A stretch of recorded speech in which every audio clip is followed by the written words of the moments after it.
What's up? Welcome to a new episode of Movie Schmovie. This is episode number 365. My name is Steve. I'm one of the co-hosts of the show, and as always, I'm joined by Ron and John. Finally, an episode of Movie Schmovie for every day of the year, so you can start in a non-leap year. Yeah, right. You can start on January 1st, and then just listen to one, watch one. You won't be watching them for a while. But eventually you can start watching them. But you can listen to one every day until the end of the year. Yes, don't we have some 0.5s though? So I think there's more. But no, there's always been more. Yeah. Just go with the whole episode. Right. The 0.5s. Or start now with have to one. listen to. Like that means you might be doubling up on some days because it's required. It's compulsory. Right. Yeah. Start on this one now. Go backwards, and we'll see you next year. Oh wow. Yeah, and then you can catch up. Let us know at what point we sound really offensive and are making comments that we wouldn't make in 2023. And then stop there. Yeah, get to that point, man. I guess. People grow. Yeah, we've grown. So yeah, this episode's going to be fun. We're going to do a little news at the top. We haven't really gotten into much of a discussion recently about like news that happens between the episodes, but Ronald's got a couple points he wants to bring up, and then we'll go into our required viewing, which was my pick from last week, which is Netflix's Athena. If anybody's watched along, we're going to discuss that. Athena. I love that. And then we're going to talk about some of the Oscar nominations for they got announced this Tuesday. If we record this on Wednesday, it comes out on Friday, so it's really fresh in our minds. We're going to go down some of the top categories, some brief discussion, maybe throw out some early picks of what we think might win, the big ones. And then, towards the end of the episode, we're going to just go through a couple other stuff, a couple other things that the three of us have watched over the last week or so.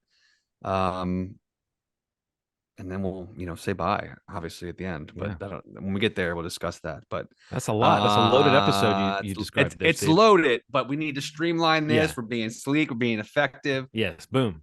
Much like Athena, in my opinion, we're going to keep it tight. Okay, guys? One long unedited shot. What this podcast is. That's what this is. Yeah. No edits, whether it's audio or video. It's clean. This episode specifically is going to be that. I don't know that we do that at all anyway. I know Ronald cuts up some stuff with the video, but Ronald, news, hit it. Yeah. So March marks the first event that Netflix will have in which a live event is happening. Chris Rock is doing his special selective outrage. I think that's March 4th. So I wanted to talk about that. Hey, that's really cool. It's kind of come to our attention that that's happening. And as a Baltimore connection, it's going to be filmed at the Hippodrome. So it's a local event. I mean, tickets are on sale. So if you're close to the area, are you going? I don't know, man. I'd rather watch it at home. It seems more special to be able to watch it at home. I love Chris Rock. I'd rather watch you watching it from my house. When they hit the crowd, I'd be like, there's Ronald watching it there, but I'm here. Okay. But we're watching it together live. That would be kind of cool. Very meta too. And then the other thing is that John's going to watch me through Zoom, watch you through Netflix, watch him live. Oh, okay. That's what we planned, right, John? Yeah, I'm actually going to not even just be doing that. I'm going to be across the room looking at the Zoom image in a mirror. That was the other piece you wanted to throw in there. Give us another great idea. Right? Yeah, a little creepy. Exactly how Netflix intended it. Yeah. Well, there's different ways to watch, and I think Netflix wants people to know that. Okay. Just cover all those bases. So that's a big deal. That's a big deal, the Chris Rock thing. It is. But on this other spectrum, something else really cool is happening. A independent creative, Louis C.K., is going to live stream his Madison Square Garden sold-out show that's happening this week, this Saturday on the 28th, selling tickets for $25 to watch it live. Wow. In Madison Square Garden. So whoa, what the heck is going on? Sad about him getting canceled and his career being ruined. That turned around. It's wild, man. And he's you can't there's just no such thing as free speech anymore, Ronald. Right. I guess that's the case. What do you think? I guess I'm a little surprised in a lot of ways. I don't know. I was thinking about him recently, just his career trajectory and how crazy it was and how it is, I guess. I guess it's hard for me to have simple feelings about Louis C.K. when it comes to looking forward to his material or anything. So I don't know. He's kind of been off my radar since the since the big scandal. But I know there's other people who feel differently about maybe specifically what his story was and the specifics of that. But for me, it kind of put a bad filter on all my feelings towards him and his material. But yeah, I do think it's like, if anyone thinks that like it's so unfair, careers get ruined with these allegations, I mean, clearly they, one of the poster boys for supposedly facing consequences, is selling out a Madison Square Garden. So I don't know. It sort of seems like there goes that dream.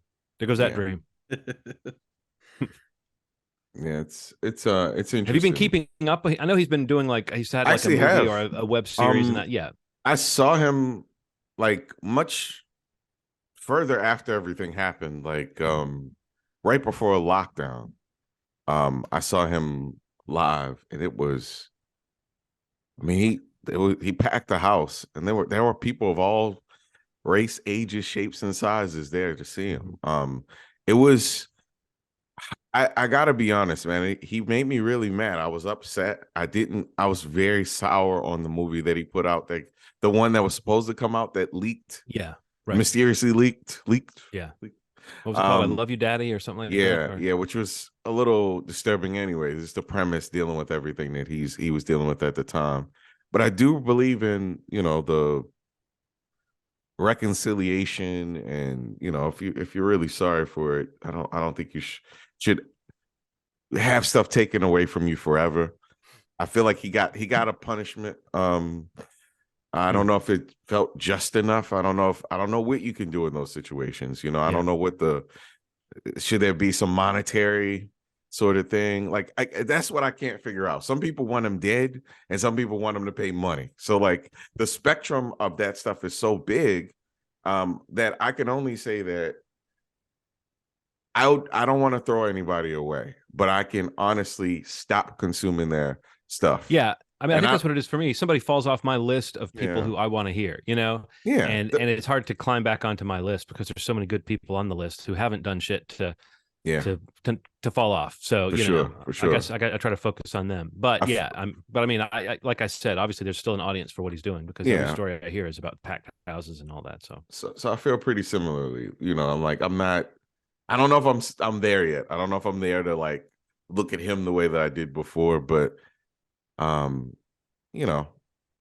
have space in my head to try to wrap my head around.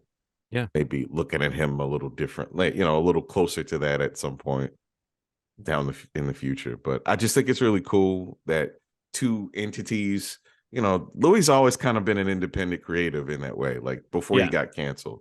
So I think this kind of fits into that. But also this shift that Netflix is doing, having things live. I think it's cool. I'm very excited about that versus the Louis C.K. thing. Obviously, but you're still talking about a thing that's like a model that obviously certain of a person of a certain stature can do that. Just like that was the whole thing with his thing, that he made so much money on that digital. But like long ago, when it was like that $5 minimum, whatever, for his concert thing, someone pointed out, yes, Louis C.K. can do this and make a pretty good amount of money. A lot of people put their thing up for pay what you want, and they're not making double digits. So it is an interesting thing. But he's always been able to cultivate that like tech, like reaching people through like the mailing list and the website with the downloadable series and all that kind of stuff. So that aspect of his career is kind of noteworthy, I suppose, in that way. But it's hard, like I said, it's hard for me to focus on that and not think about the other weirdness. But so when is the Chris Rock thing? It's this week? It's in March. It's in March. Yeah. Okay, March 4th, I think. Is anything happening this week?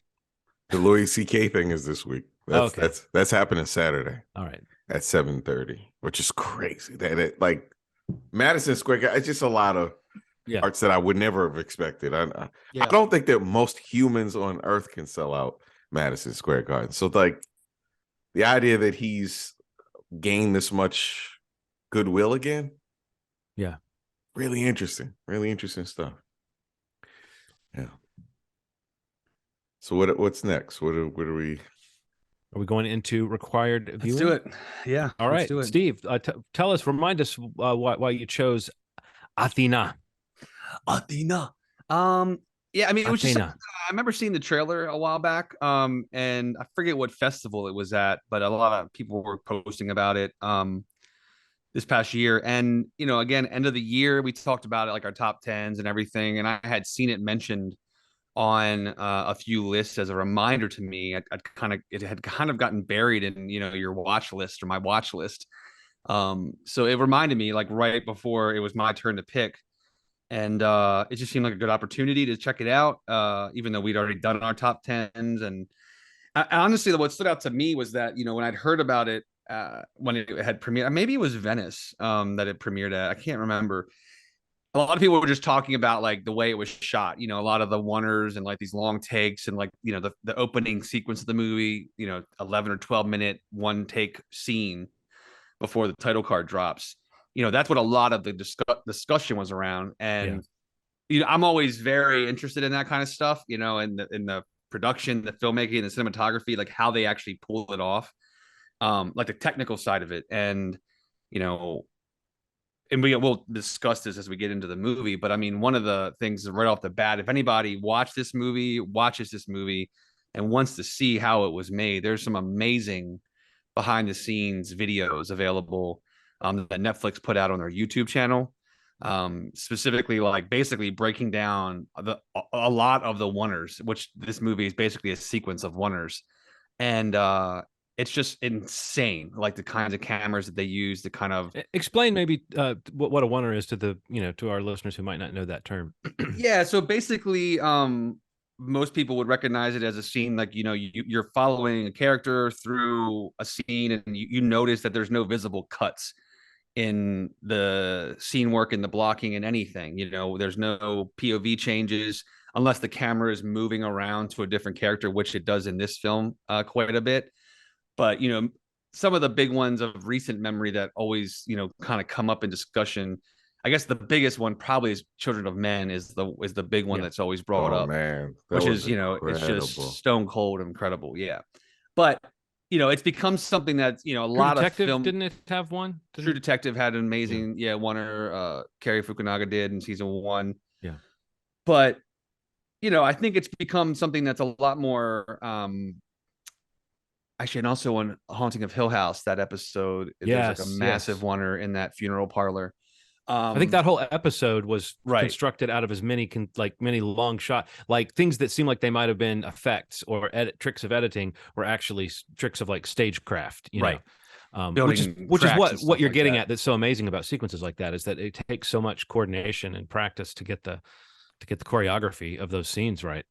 And what's so interesting, and before we even talk about this movie, I think in some movies you can see it happen, and it's like, I guess Hill House is a good example. It's like indoors for the most part. They can build the set to accommodate the magic of movie making, to kind of create this fusion of scenes that looks like one massive scene. And you can see scenarios like that where the environment really is conductive for that. And Children of Men is an example of one that is like kind of outside. It's just a symphony of everything kind of working together, and blocking and staging and cinematography, just to kind of not have to cut a scene. But I was going to say, like, in recent history, in recent times, the technology's improved so much. These cameras, like the Alexa camera, one of the Alexas that they used on this film, is just so nimble and so agile. The way that they're able to kind of get the cameras around people, and how mobile they are. Even in Barbarian, there was like a shot when we get that flashback sequence to the man that lives in the house in like the 80s or whatever that time was. The camera that Krager's used in that, I can't remember what the name of that one was, but it's the same kind of thing where it creates that really, really tight POV shot where they can then come off of the character and go on to the next character. And that's something that happens a lot in this movie. And I think it's kind of what allows a filmmaker, it's kind of like a muscular flex to be doing this kind of filmmaking, especially this movie where it's a sequence of these almost back to back to back. And some people may not enjoy that because it may make you feel like there's a lack of other things in the movie beyond just this movie making or this filmmaking element. but all to say, like, that's a lot of what was swirling around this movie coming out of Venice, and even when it came out on Netflix. And most of the reviews I've read have really kind of focused in on that aspect of it. But yeah, I don't know. I'm really happy that I finally got to see it, and I thought the movie was pretty incredible personally. And I think that, I think I am somebody who is really impressed with that kind of stuff. It doesn't really kind of wear on me. Um, the movie is, I don't even remember what it was. Is it barely 80 minutes or 90 No, it's minutes? like 100 minutes. It's like okay, yeah, it's very quick. It moves pretty fast.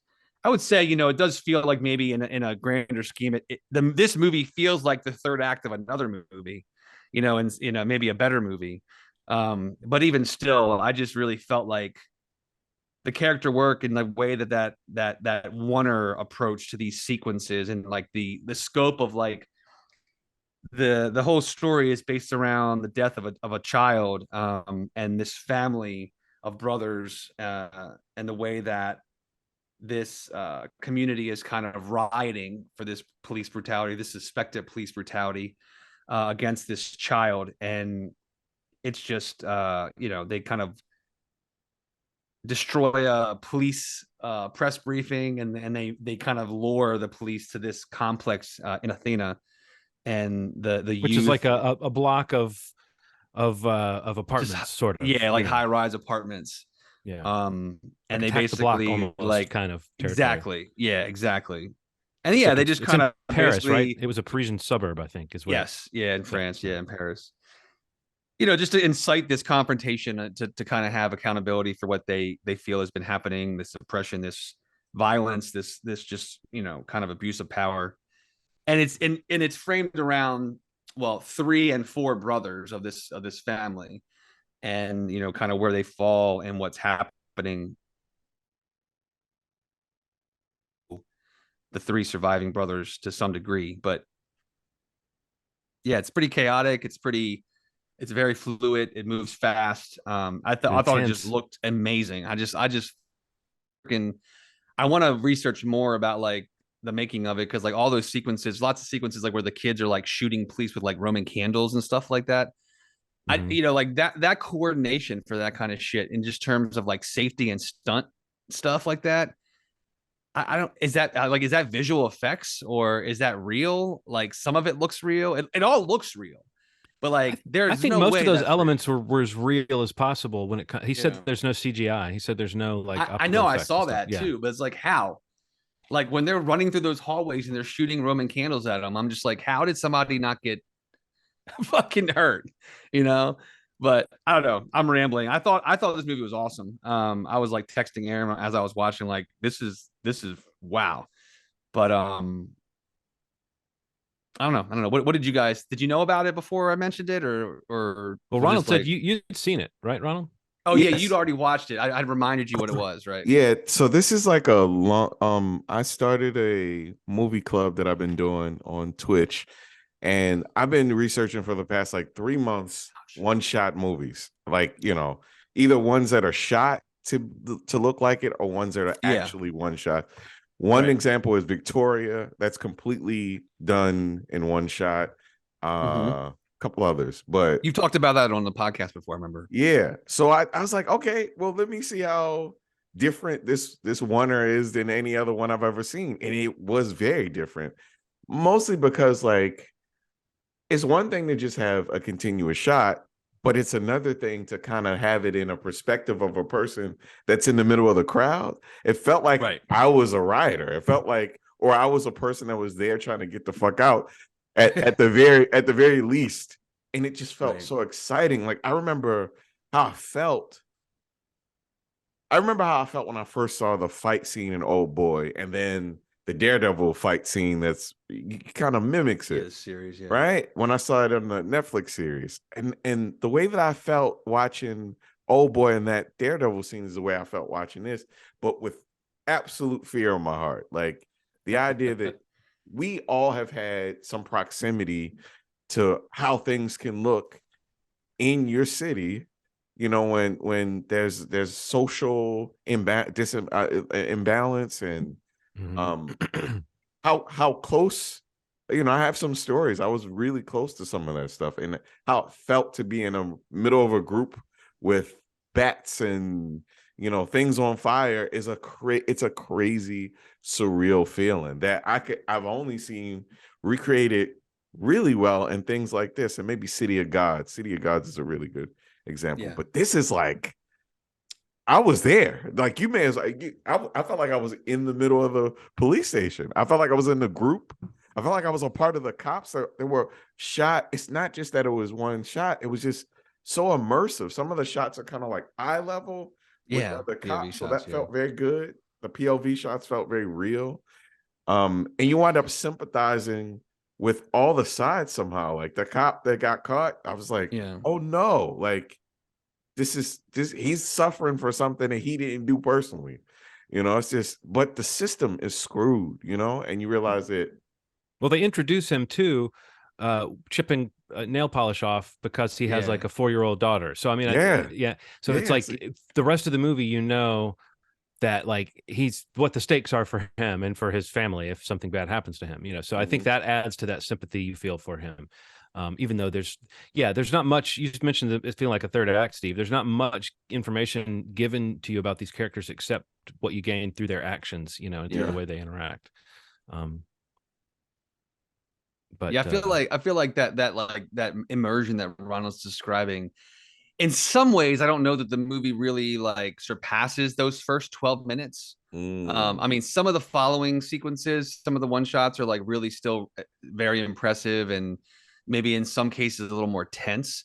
But that opening sequence, especially when they hit the road in the van, oh my god, I don't know that it. I don't. I mean, that was fucking amazing. It was like I don't. That's the filmmaking that I need to. I want to see how they did that. Like how they go from above to beside to inside to like going around the guys doing the dirt bike wheelies and stuff. Like it's just so kinetic and so fast. Like it just that sequence when they get on the road and and it goes up and you see the perspective of the city and how far they are away from where they're going, and then it comes back into the van.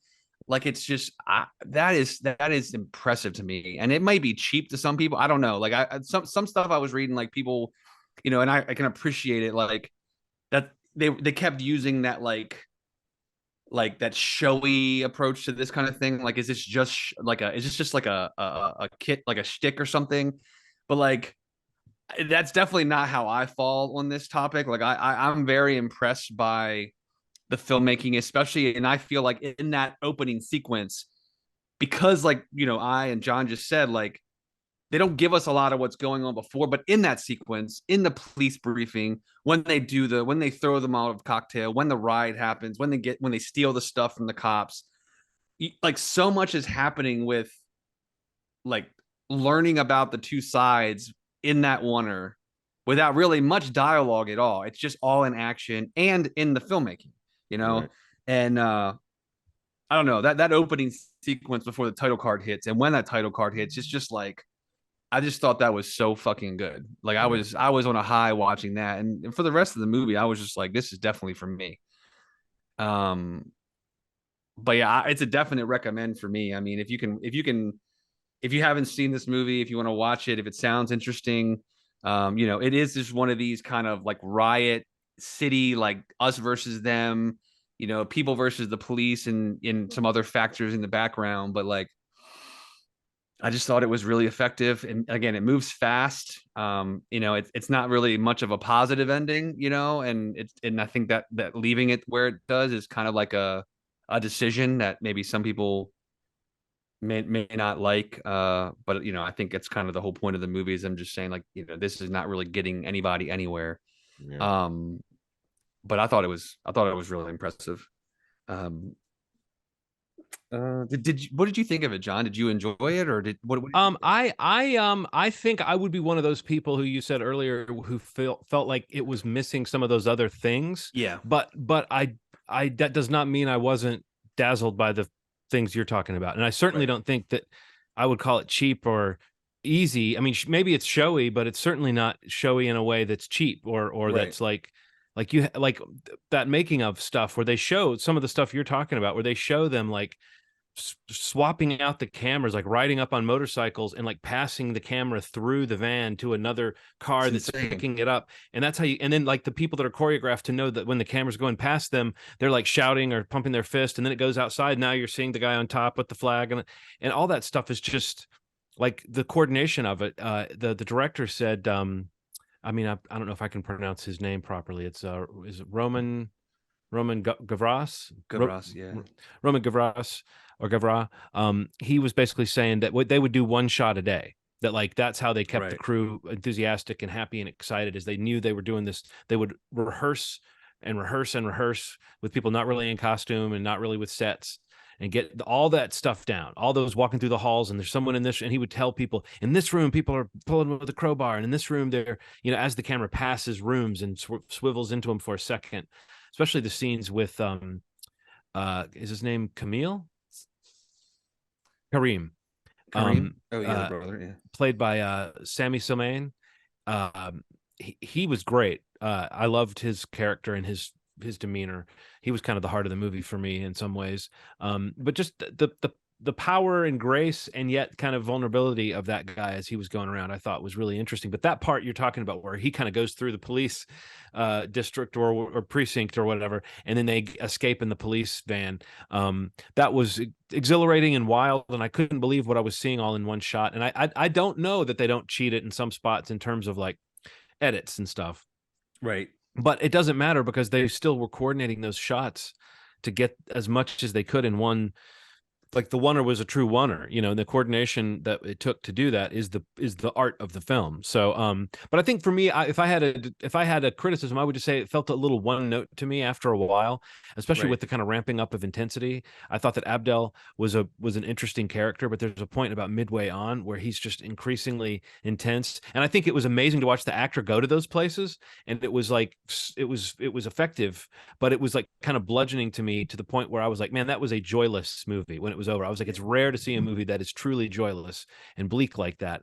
But also, it's also rare to see a movie that you would call bleak that is as exciting as you guys are indicating as it is to watch. So, and I don't know that at the end, I kind of like that ending. I thought that ending was really creepy. I did too. Like, not seeing the people who really caused all this, and seeing that they in fact maybe weren't who we thought they were.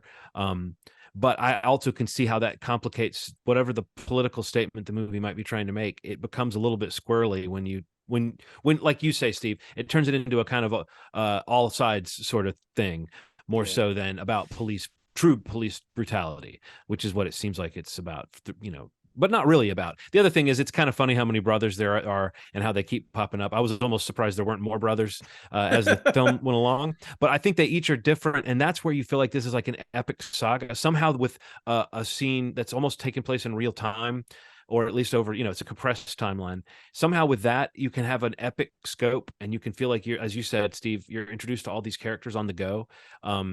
That was another thing that was fascinating, not just the technical achievement, but like the way that it did weave in and out of the characters. Once we got to our third or fourth kind of lead character that we were following, I think it was when we're following Mokhtar and his heavies, and they're taking the bags and they're running across. Like that was, I was like, I can't quite tell exactly what's happening here. I kind of get the shape of it.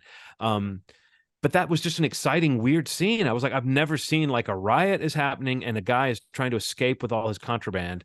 And he's trying to get from one place to another, and he has to go to like a different I've never seen that scene before, you know, and therefore I feel like this story was showing me something, in many ways, stuff I hadn't seen before. And then it gets very claustrophobic, and that's where I started feeling like I said, a little one note, but you know, I got to the end and I was glad I watched it for sure. So I'm really glad you picked this one out. Cool.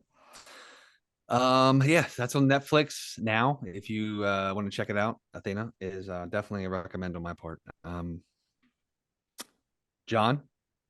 Well, you know, I think I did the math today. I think this is our 7th round of that we're closing out. The order is Ronald, Steve, John, and I think we went alphabetical, which makes sense. And I realized in that many, which is going to be the 21st movie that we've talked about, we have not repeated a director. And I thought, why don't I be the first one to repeat the director? Especially because once Ronald picks The Godfather, and you're like, well, are you going to avoid the follow-up? Are you going to avoid the film that a lot of people say is one of the best films of all time, and that I myself say is one of my favorite films?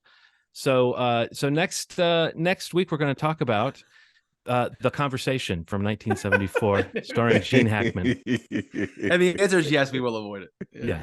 For now at least. Good pick. No, this is just one that is always fresh on my mind, and I was wondering, like, I haven't watched it. Maybe I haven't watched it in 10 years, 15 years. I don't know how long it's been, but this is one of those, you know how you have those movies that you confidently say are your favorite movies. Yeah. This is always in that kind of top 5 for me, especially if I want to seem smart. But no, it's honestly, I don't know if you guys have seen it. Have you seen The Conversation? Yeah. Ronald? Yeah. No. Ronald, I think you might really dig this one. This is kind of like, if you're a Gene Hackman fan, this is going to be like, manna from heaven. You know, this is the real shit.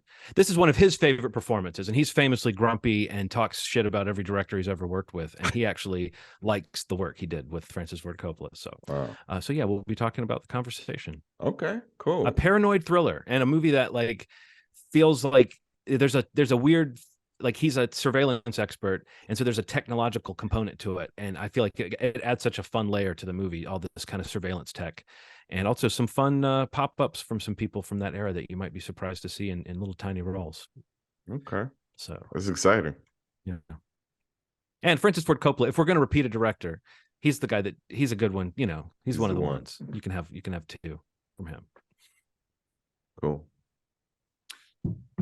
All right, cool. Let's jump into a brief discussion on, hopefully brief, discussion on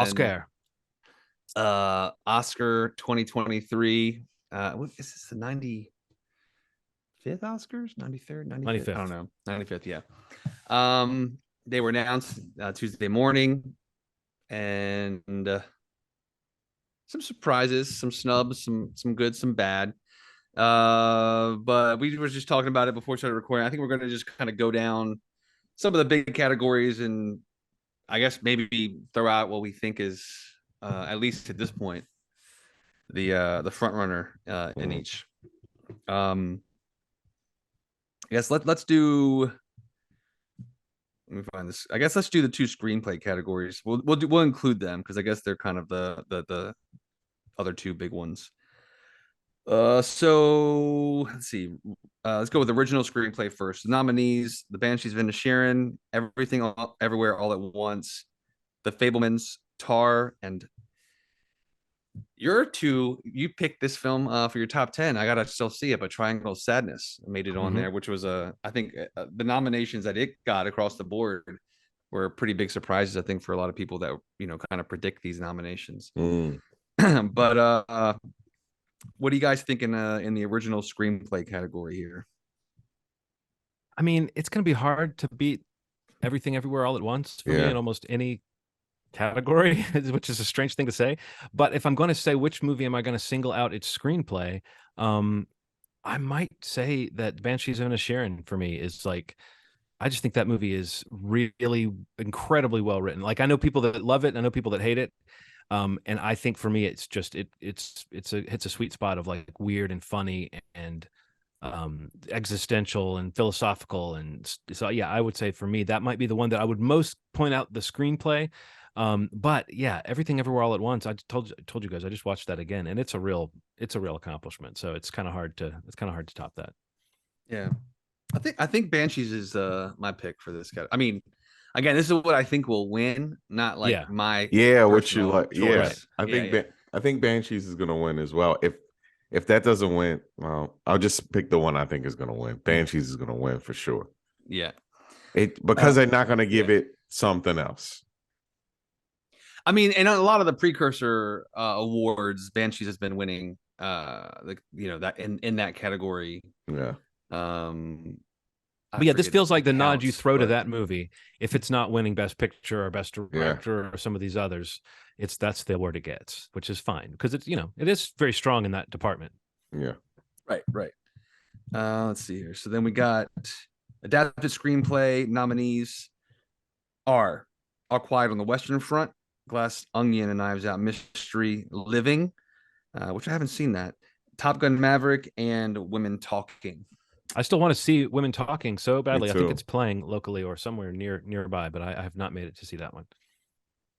Yeah, I haven't seen. Oh yeah, I haven't seen that either. But yeah, that one is not. Yeah, it's still in theaters only. I think Living might is that might be on demand now or video on demand. Oh, I think maybe I'm mixing it up with something else. But what are we thinking in this category, guys?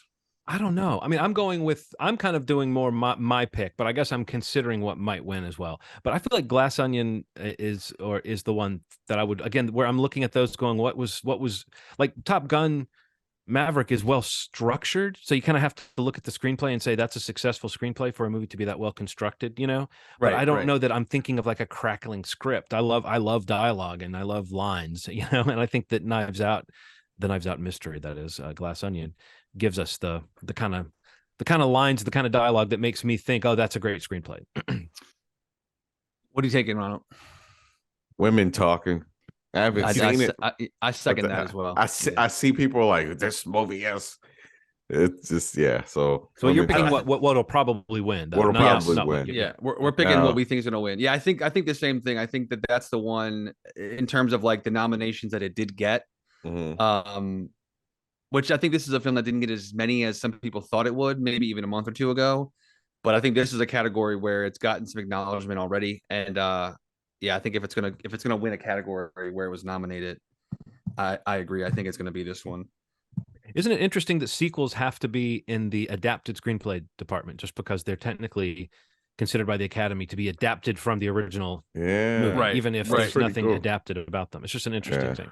But also it's an interesting thing to have sequels getting nominated for anything, right? I mean, that's not the kind of thing that happens every time. It's wild, man. It really is. To have movies with colons in them, in their titles, that is. I don't know. There's colons in every movie if there's people in them.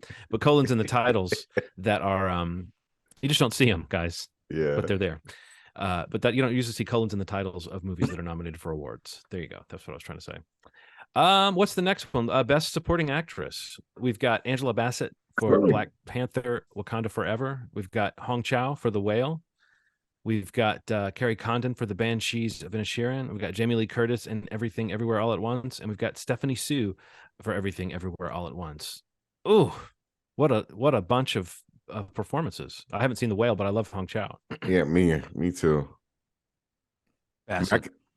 Huh? You think it's Bassett's year? Bassett, yeah. Yeah, I was gonna say the same thing, man. Like, no one I see on this list besides maybe Hong Chow, based on what the subject matter is, had anything with this weight that she had in this performance. Like, I didn't love that movie, man. I didn't love Wakanda Forever, but I thought her part in it was strong. Good God. And maybe I'll feel different. This is the cool part. It's going to be out on the 1st, so I can rewatch it at home. I was very tense just about everything surrounding this movie. I think we all were. Yeah. So now it'll be nice to just sit and relax and watch it one more time before the awards. So I'm like, okay, because I thought she every time she spoke, I was tearing up pretty much, man. I mean, besides when she met, a certain enemy. Yeah, but, I'm going to agree that it's probably Angela Bassett. That seems right. But if my heart goes with Carrie Condon, who I thought was just so amazing in Banshees of Inisherin, and also I think she's such a strong actor, and this was a real breakout for her. But I still think you're right, Ronald. Breakout or not, it still doesn't give her the highs and lows that Angela Bassett got to play, or the emotional. It's more of a simmering performance, which takes talent to portray, but doesn't usually win awards the way that the more dramatic. And there's that kind of. Has Angela Bassett won before? No. Okay, so yeah, come on. She's a lot of people think she won for What's Love Got to Do with It, but she did not. She was nominated. I forgot but she did not win. Yeah, so she's got this locked up. Arnold, do you want to read out Best Supporting Actor? Sure.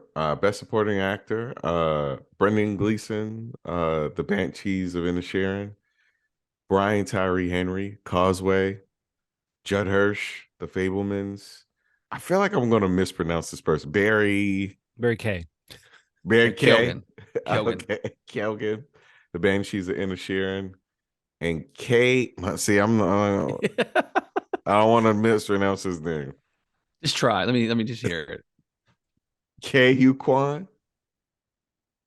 Motherfucking It's short round. it's close. You're close. Yeah. Okay, from Everything Everywhere All at Once. And I heard his name a couple times during this season, and I still Is it Key? Is Yeah, it it's Key? key. It's key. I mean, I'm just gonna say he's my pick and my pick. Oh, there's no. Yeah, I think this or Bassett. Well, I don't know. It's another category we'll talk about later.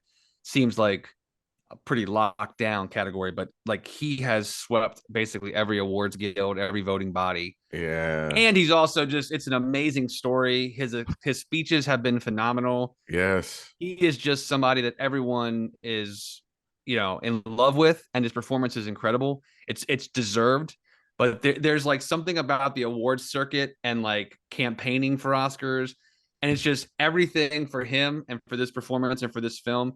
It's like in a line Yeah. perfectly. Just the dominoes are ready. Like it's just perfectly lined up. He's so likable. Every speech he's made has like been so heartfelt, so funny, so sweet, so emotional. And yeah, I mean, people just love him. I mean, there's no question. And this is a voting body. These are people nominating these categories are that's kind of like where they belong in the academy, actors, actresses.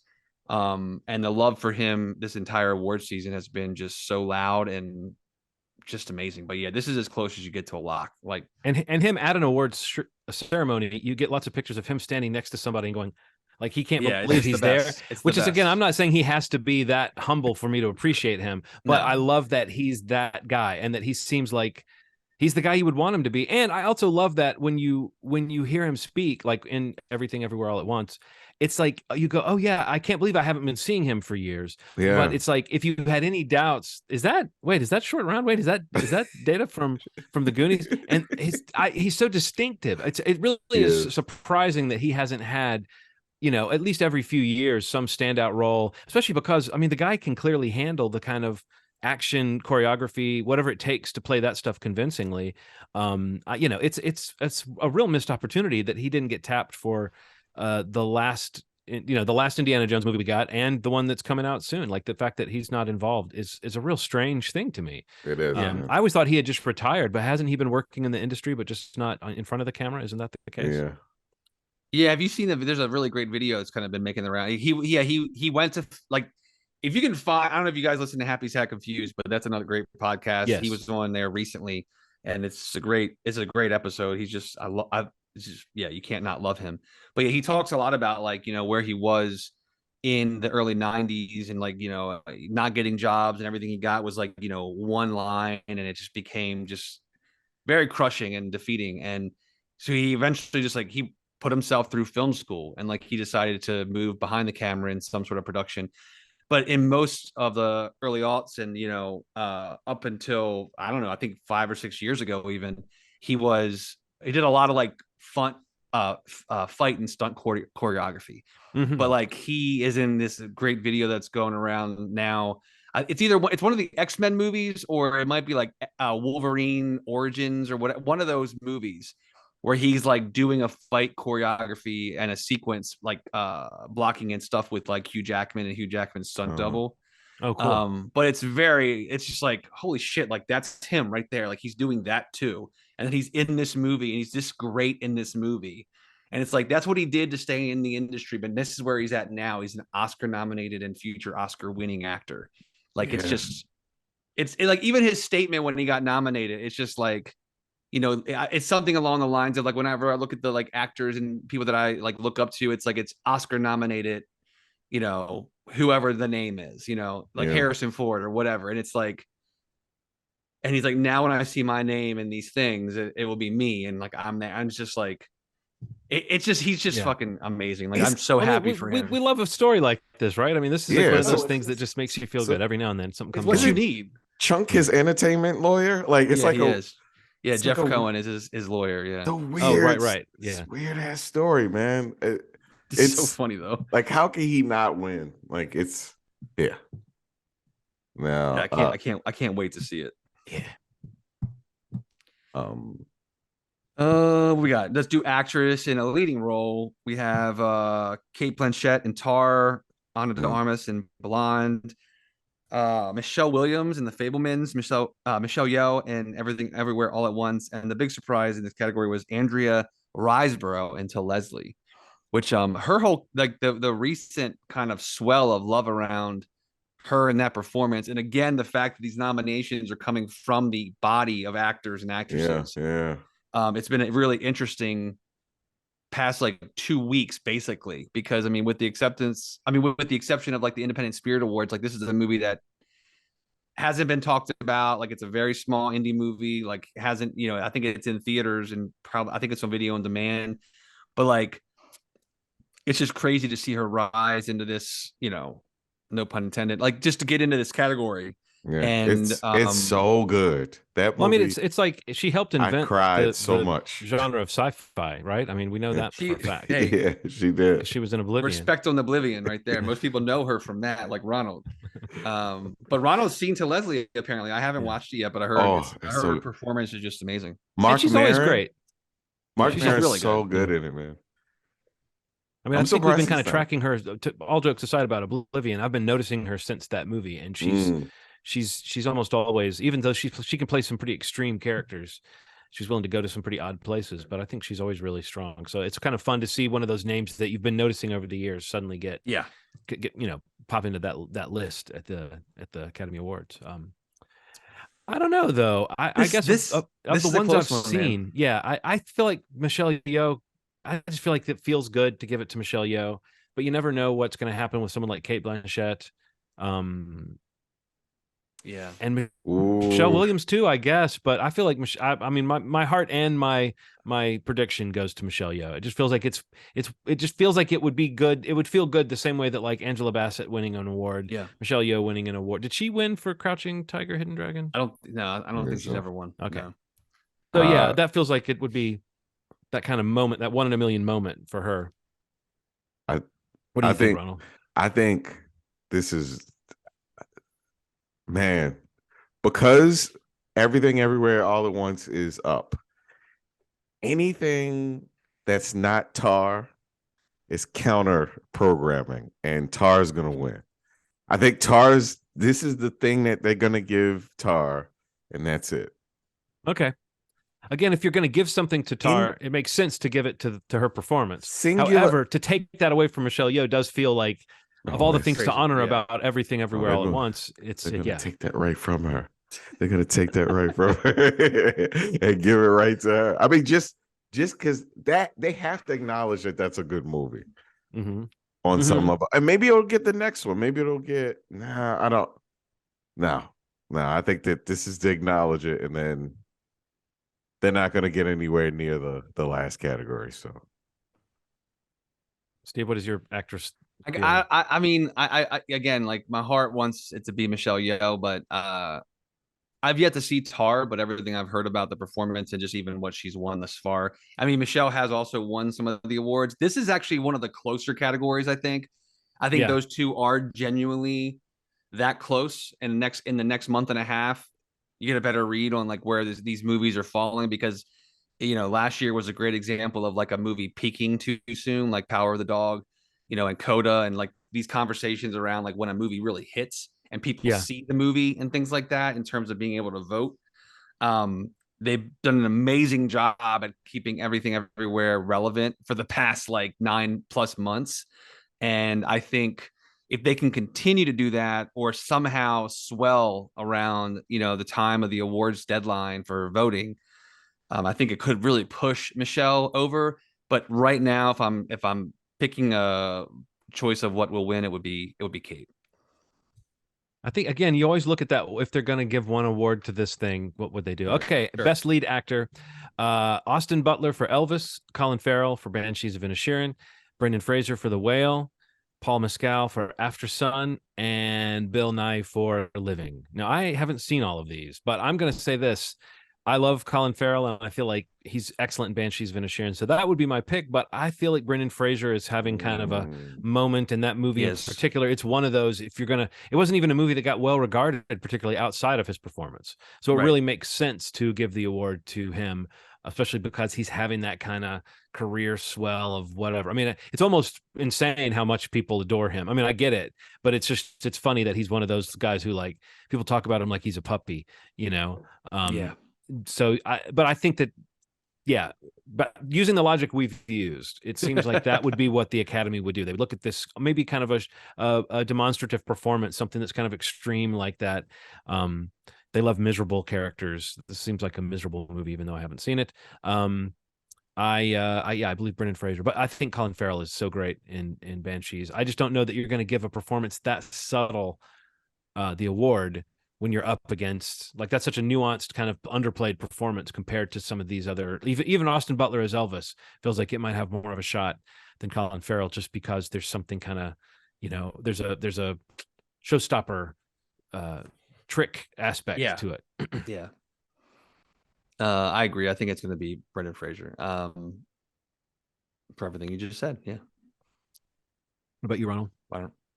I think I never thought I'd have Colin Farrell, and I think that it's because I think The Whale is losing momentum.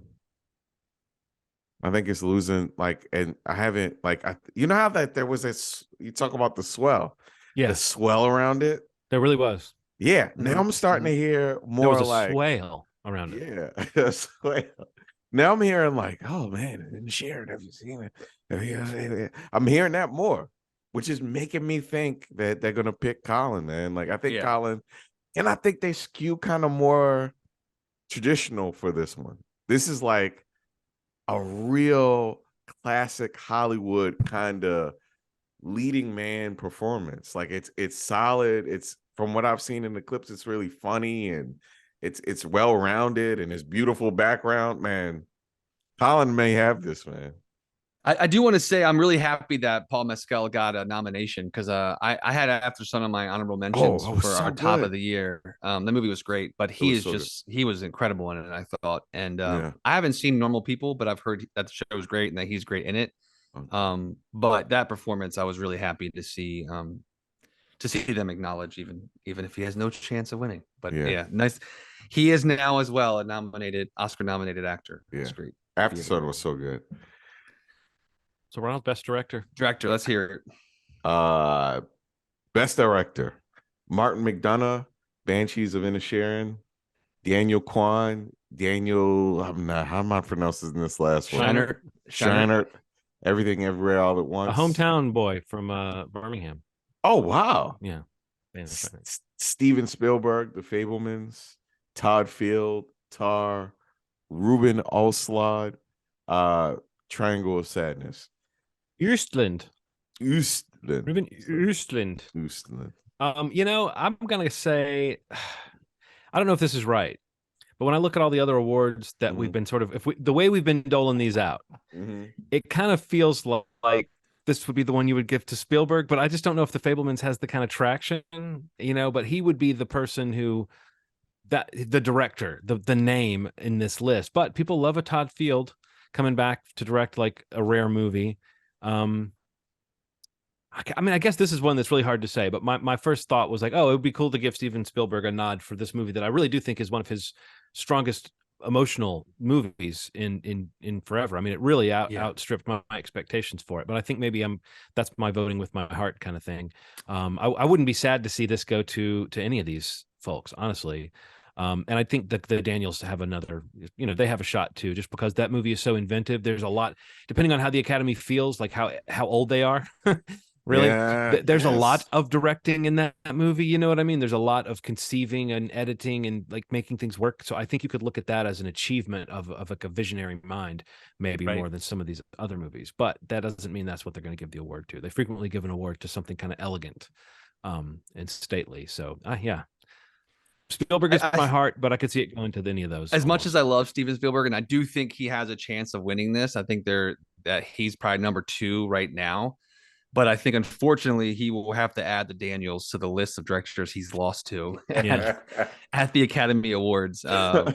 Again, there's a really good chance that he does win with the logic that we've been applying to the other categories. Because I'm not sure if the Fabelmans really kind of pick up any other awards. maybe. I actually think it's still in the running for Best Picture. But I think that in this category, especially again recency, telling us what's happening, I think that again, it just feels like there's a moment happening. Some films are dropping off, some are swelling, like Banshees is swelling. Everything is somehow still swelling again 9-10 months into its run. And I think that just the love around that movie really gives anybody that's been nominated for it in these big categories a shot. And I think the directors especially, not that it would be an upset, but I think Spielberg's been a front runner in this category the whole award season, but they've really surged recently. So the Daniels at this point, I think, are the front runners for Best Director.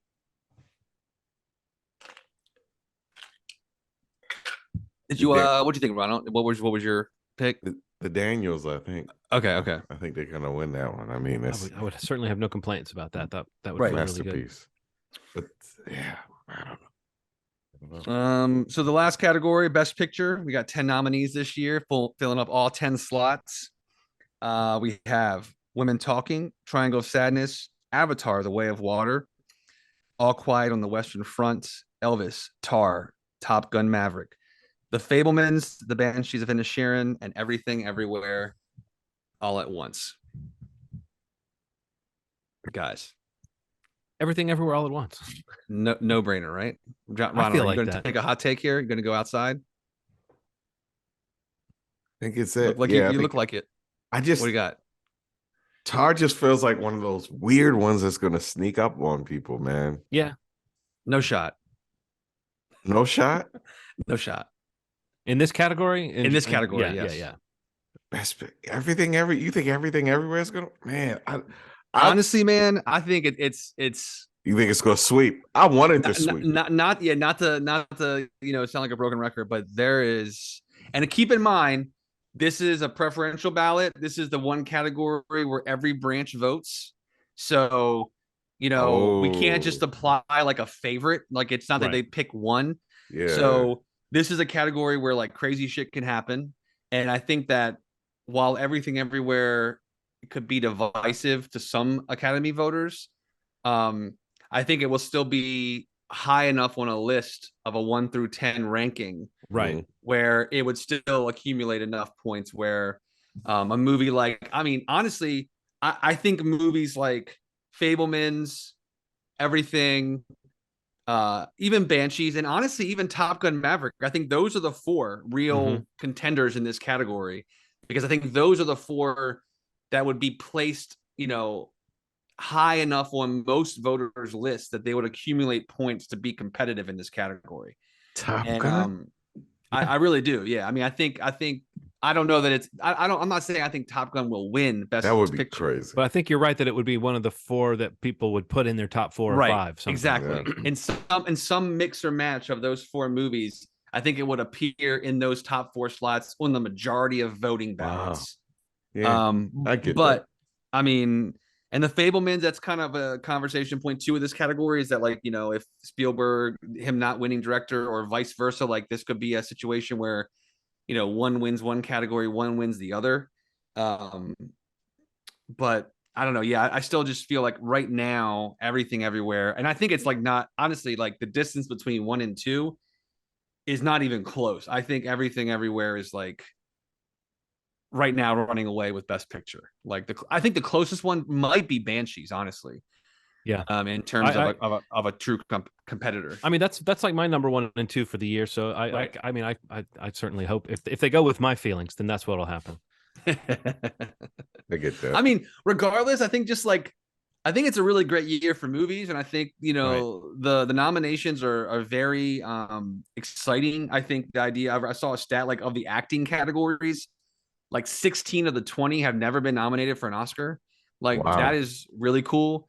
That said, there are some glaring exclusions, people missing from these nominations that I can't believe that Danielle Deadwyler did not get nominated for Till. I think she's been somebody who a lot of people have been talking about for Best Actress all awards season. And it's crazy that I don't see her name in there.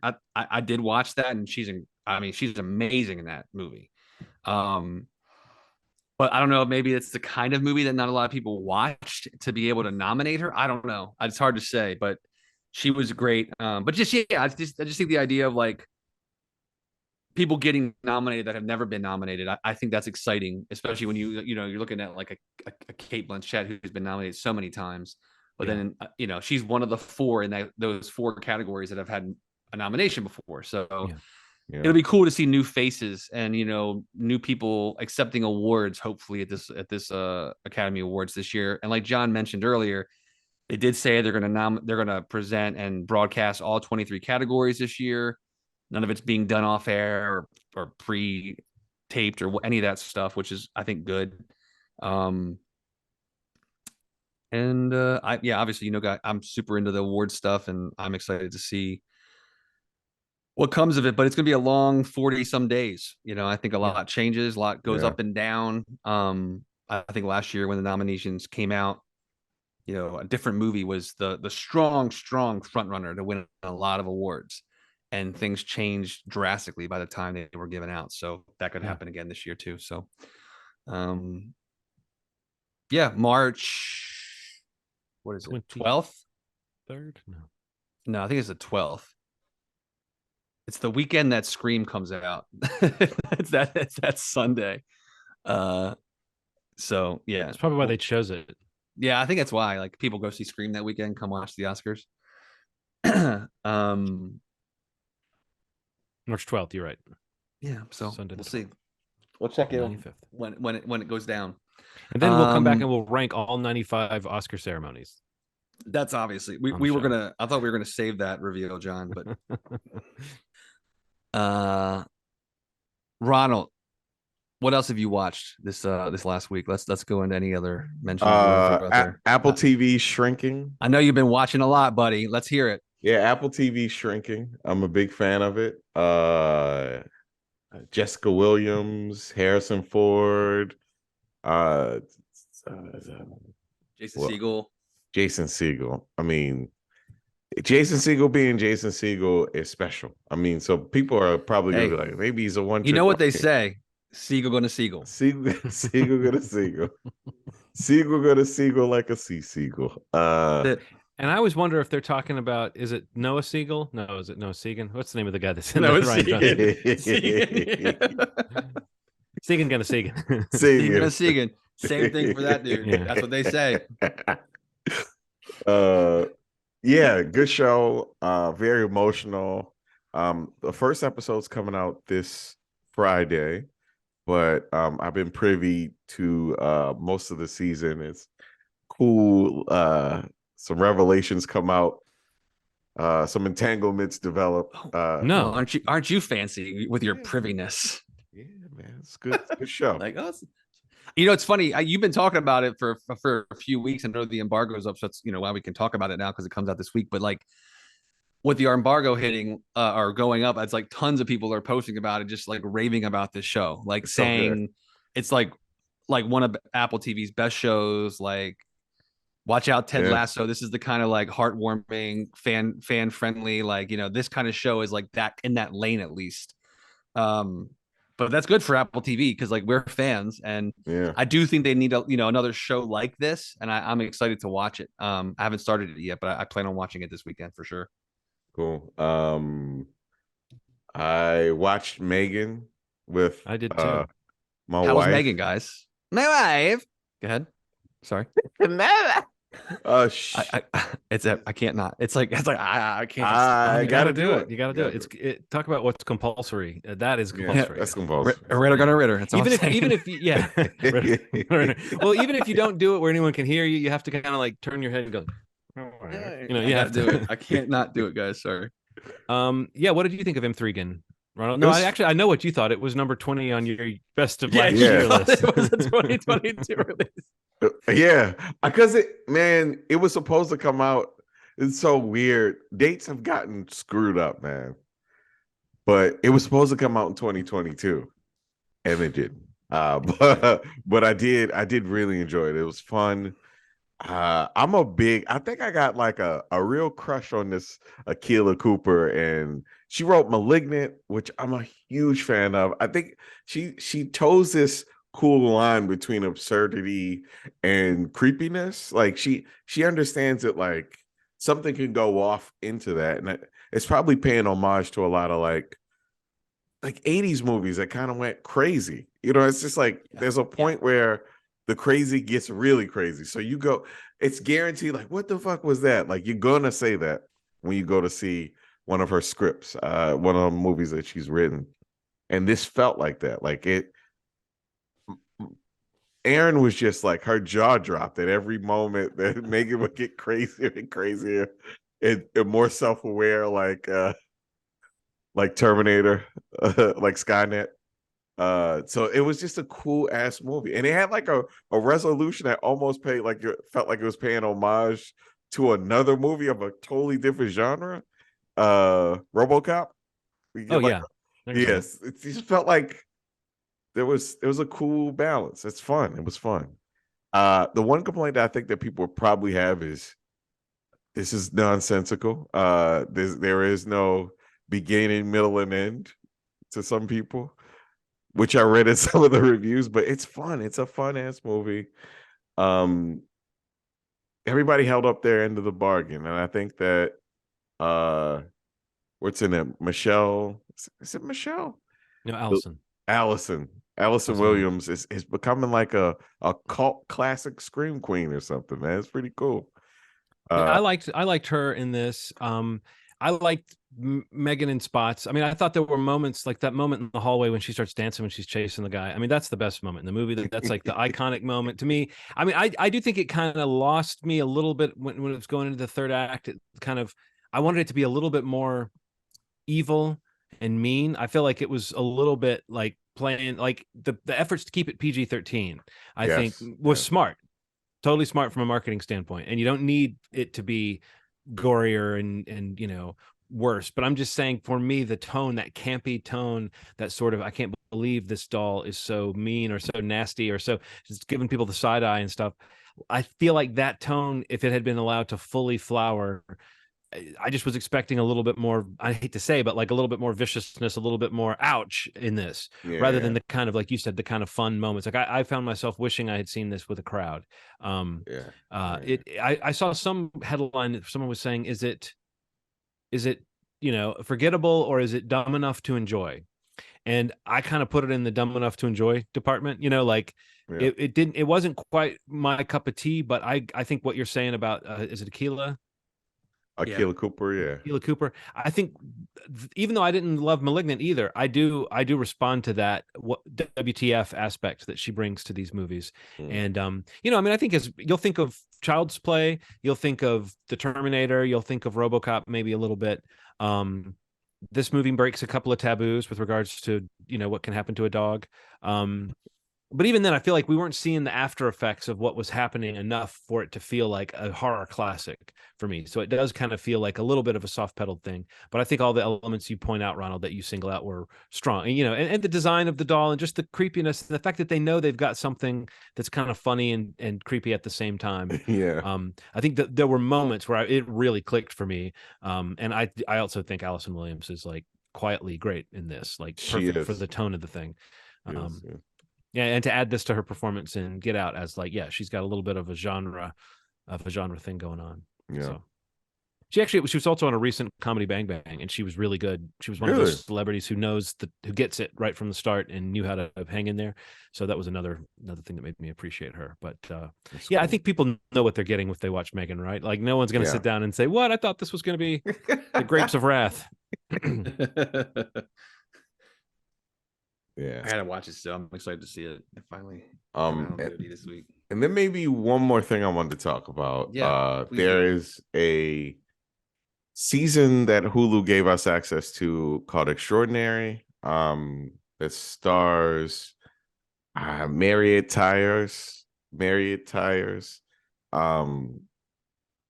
It takes place in this interesting world where everybody has superpowers. And typically at your 18th birthday, you figure out what your power is. This woman's 25 and doesn't have an idea what her power is. Her sister just had it around her. She just turned 18 and she found out that she's super strong. And it's just this woman trying to find her way in the middle of this. It's actually more just a like a comedy written around this environment. It focuses less on that aspect of it, and that's kind of cool. It feels like the superhero aspect actually is really cool, but it's not the focus so much as just the relationships between the people. Like our best friend can mimic and talk to the dead, like speak for them. Yeah, it's like superpowers I just have never thought of. It's a fun show. I don't know. It feels like these relationships, like these people had to have worked together before. It's like that cool of a dynamic. It's just well acted, very like casual delivery of the lines. It just feels real natural. I really enjoyed it. I watched the first 4 episodes. I think there are 8 total. It's on Hulu. Extraordinary, funny. You will laugh your ass off. A lot of funny things about powers, and it's kind of a metaphor if you once you figure it out. But it's a cool superhero show without a lot of Very cool. Yeah. I wanted to mention a documentary that I finally got to watch, mainly because it was nominated. We didn't talk about the documentary category, but it was nominated on Tuesday. It's a documentary called Navalny. It's about the attempted assassination of Alexei Navalny, who is, basically the competition for Putin in Russia. Like he basically is like the party that's trying to, I don't know, like replace him or create resistance against him. But basically, a few years ago, there was an assassination attempt. He survived it, but the documentary is basically following the lead up to it, and then the investigation that he takes on with some assistance from some other parties to figure out like what happened and who did it and how and all that stuff. And it's just kind of it's just one of those moments watching the documentary where you're just like, holy shit, how did they figure that out? How did they catch that on camera? It's got those moments in it. I'd heard about this all year and finally got around to watching it. It's on HBO Max.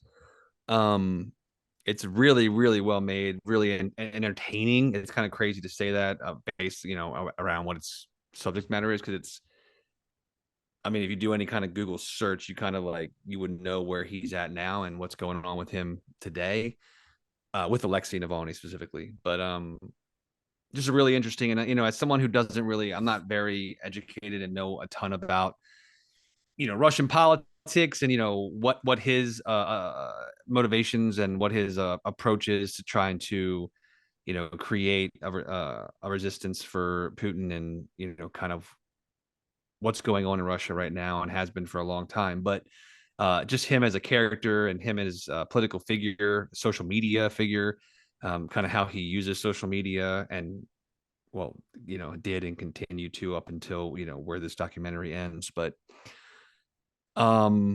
just really great doc. Like hour and a half, hour 40-ish, HBO Max. It's nominated. It's one of the front runners for the category. So if you're kind of following that category, definitely a recommend.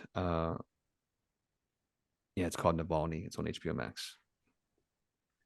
I will throw out there, I finished Paul T. Goldman on Peacock, which ended with one of those endings of one of these, multi-layered documentary things where you take a person and you wonder how the person feels about the show that was made about them, kind of, and you sort of see a little bit of that. So in the end, you really do get like I won't say a negative spin, but if you were feeling misgivings about this guy as the show was going along, the last episode finally sort of addresses some of the more meta concerns about, like, how true was this guy taking everybody for a ride with the story that he was telling and all that stuff, and like, what did he really want to get out of this, and maybe why aren't people feeling more warmly towards him at the end of it? So you sort of get that. That was good. I also watched the first few episodes of Poker Face, the sort of Natasha Lyonne. Wait, hold on a second, guys. Someone's here. Hey guys, it's me, Natasha Lyonne. You should watch my show. No, it's basically Columbo. It's really good with Natasha Lyonne, And it's like when I realized that's what was happening, because she kind of already does that thing. She's got a funny energy and she kind of shuffles along, and she like seems like she's beyond her years in a way with her, her attitudes and her kind of the way she comes off. And it's got that Ryan Johnson imprint of being like a certain kind of funny. And I mean, it's not Coen Brothers. It's not like the Vince Gilligan world. It's not the same thing. I mean, it's like he overlaps tonally with some things, but then he's totally his own thing. And if you've got that thrill watching Glass Onion of just his dialogue and his kind of humor, I think that this show, there's that attention to detail of like, okay, every little story has a little extra detail to it, or if there's some kind of humor, or there's something slightly unexpected. And then the big thing about this show is, like the Knives Out movies, who will come and play with Ryan Johnson? It seems that this guy can get anybody to come down. Plus the format of Poker Face. She's a person who sort of has a superpower that she can tell if someone's lying or not. And so she's on the case, and she runs, and it's like the episodes I've watched, it's starting to become very coincidental that everywhere she goes, there's a murder, but they do a neat thing of kind of giving you a scenario. It's like a traditional network murder mystery show where you get like new set of characters, you meet them, one of them gets killed. Then Natasha Lyonne sort of stumbles across the crime. The one innovation that feels very Ryan Johnson is that the format is midway into the episode, you edit to her, you cut to her, and you see how she was part of this world before the murder happened. Like, at least that's what's been in the episodes I've seen. So it's a neat kind of Ryan Johnson, recontextualizing with going back and showing you more than you saw before. But really, it's Columbo with Natasha Lyonne. And it's got like funny background characters who are just, I don't know, the world of the show is endearing. It's not perfect, but it really does feel like a really smart updating of the kind of shows that were all over the airwaves when I was a kid, which is those self-contained mystery of the week shows where somebody gets murdered. Murder, She Wrote, Matlock, that kind of show, everybody has a reason to kill this person, or there's several people that could do it. And then here comes somebody who can tell when people are lying. And that's just a fun thing. So yeah, I mean, it's the kind of show that my wife and I really enjoyed it, and then we kind of found ourselves torn between saying like, let's tear through these episodes we have, because we've got the first 6 access to those on I think that's through, is that Peacock? That's Peacock. But we also found ourselves kind of wanting to save them a little bit, and I think that's a good sign when you are wanting to binge, but you also, this is a self-contained episode, so you can finish one and step away and know that there's a little bit of an ongoing plot line, but it's not the main thrust of the show. But yeah, I just found it really charming, and it kind of got me on the hooks. The other thing I saw was a Korean crime thriller from 2010, directed by Kim Ji-woon, called I Saw the Devil.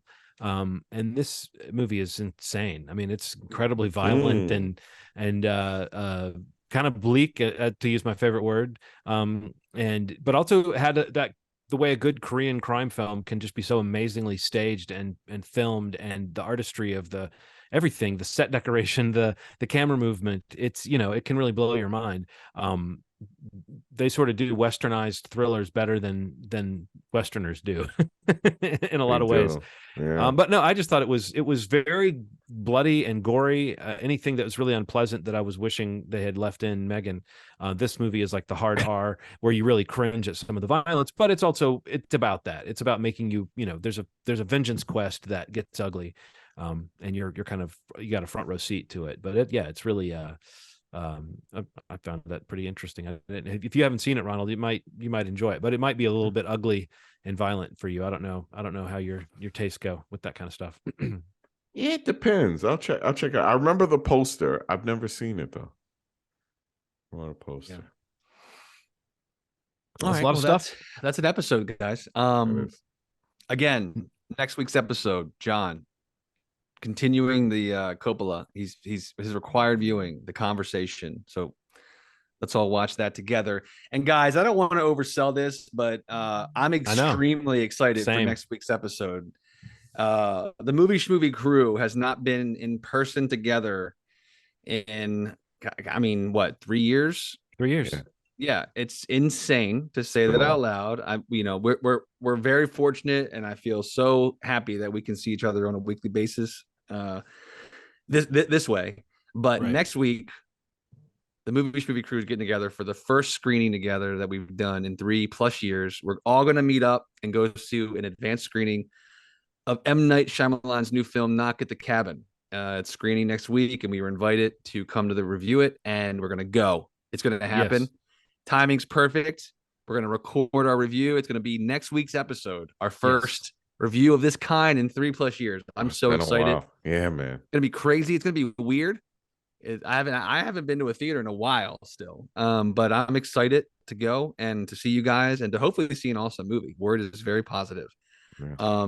Well, I finished the book, which that's one thing that's strange about this movie is how absent the book has been from. You mentioned marketing. that before, yeah. That Paul Tremblay's book, The Cabin at the End of the World, is the book that this film it seems to be very closely based on. I can tell from the trailer there are some divergences, but there's also that thing where you can tell from the trailer that there's a lot from the book that's in the movie, straight from the book. Right. And some of the characters in the casting, like Dave Bautista, is going to be. I have a feeling this is going to be like an iconic role for him. But everybody in it has something great to play.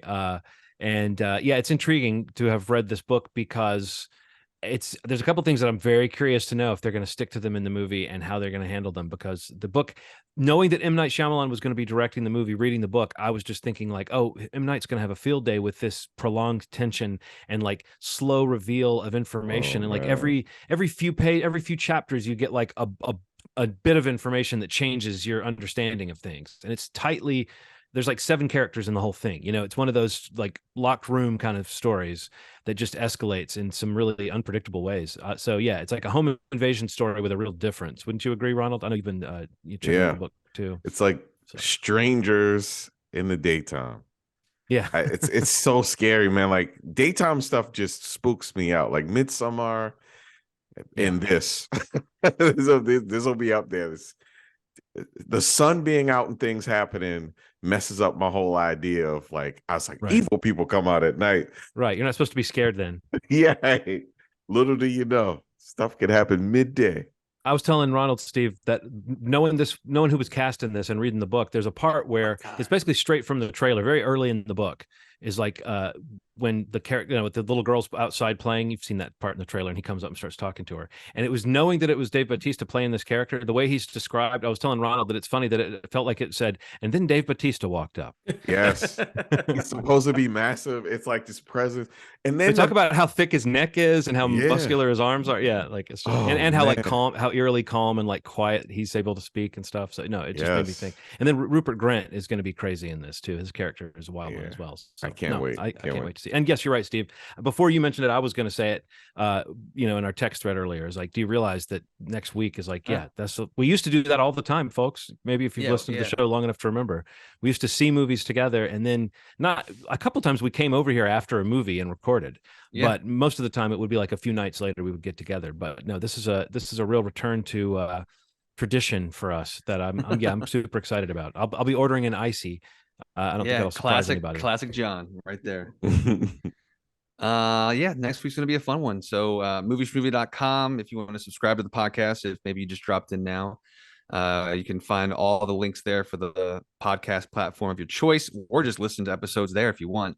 Movie Schmovie is also on YouTube, so it's youtube.com/Movie Schmovie podcast if you prefer the video element of the podcast. If you subscribe, please leave a rating, review, like whatever option you have. It always helps, try to help people find the podcast on that platform. Again, you don't want to miss next week's episode. It's going to be a good one. I can feel it in my fingers. I feel it in my toes. As always, you've made our day. Thanks. Bye.